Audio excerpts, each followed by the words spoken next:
Quickie, and today's Data Protection Quickie is all about DPIAs. That's Data Protection Impact Assessments. So why do we need to do a DPIA? We need to do one because it demonstrates that we've looked at the process of privacy by design.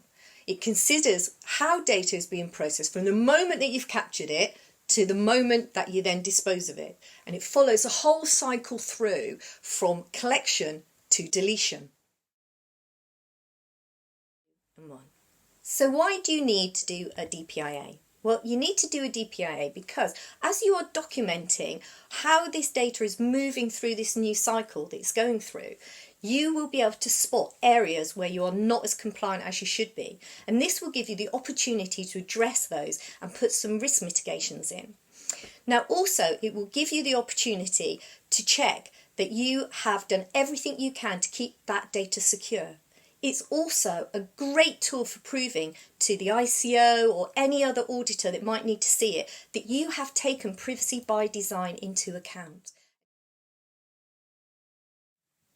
Now, who needs to be looking at doing a DPIA? And that's pretty much anybody who's bringing in a new system that's going to start processing that data. So that could be an HR department that's about to bring in a new process for managing CVs or employment records or payslips. It could also be a company that maybe is looking at doing something like e-receipts or any of those sorts of products that you want to bring in the marketing department that's now going to process your customer data in a different way.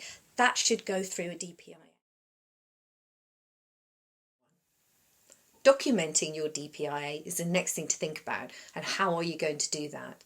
Now, there are lots of templates out there, but they may not match your business and your specific needs, so check that first. If you can find one, then great, use that, change it around, whatever it takes for it to work for your business. Otherwise, my suggestion would be that you just template your own. Now, what goes into a DPIA? What questions do you need to be asking yourselves? So the first things are you're going to want to know the simple stuff like who's a project manager and how you're going to contact them. The other thing you need to know is whose data is it? Is it customers' data? Is it employee data? What are you going to be putting through this new system? And how much? What's the volume? What volume of data are you going to be passing through? You're going to then be looking at explaining why you need to now process this data in this new way. What is the benefit to the company? You're also then going to look at the other side of the coin and what is not a good benefit to the company or to the data subject whose data you are processing through that new system. This will include looking at how you're securing that data and how your third party, if you're using one, is going to secure that data. Are they going to be sharing that data with somebody else? Have they got good security and technical measures in place to keep that data safe? Have you checked what's in terms and conditions and also the contract we're going to have with them? Look always at the back of the contract. That's normally where the schedule of works is for data protection, and it will tell you in there exactly what their retentions of our data will be, how long they're going to keep it for, how they're going to process it. All of those sorts of things will be in the back there. So that's really worth a look, and you'll be able to take quite a bit probably to fill your DPIA in from those documents alone. So you're also then going to look at individual rights. How is that going to affect individual rights? This new system that you're bringing in and you're putting together, will somebody, a customer or an employee, be able to exercise all their individual rights?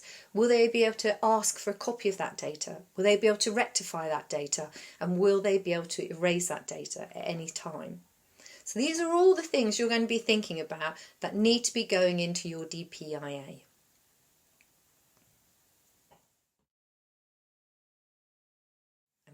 So when you've devised your DPIA format that fits you best, you will then have to put that forward and decide as a company and at board level normally if that is a good project to move forward. You're going to look and see what those risks are that have been thrown up by doing the DPIA, because there will be them. They might be small, but there will always be a couple of risks that will be shown up when you do that DPIA. So you're going to look then and see, is it a risk-averse company that you're working for, and will they accept those risks or won't they? And then that project will move forward depending on whether the risk has been accepted or not. I would always keep my DPIAs with an LIA if they have one. So if we are going with legitimate interest as our legal basis for processing this data through this DPIA, then a new system, then I would be looking to see putting an LIA together with the DPIA so that they're all together in one place and easy to find should we ever need to get them out. So to round up, a DPIA is a document that you need to complete to prove that you have taken into consideration privacy by design when you are changing or you are bringing in a new system, a new way of processing your customer or your employees' personal data.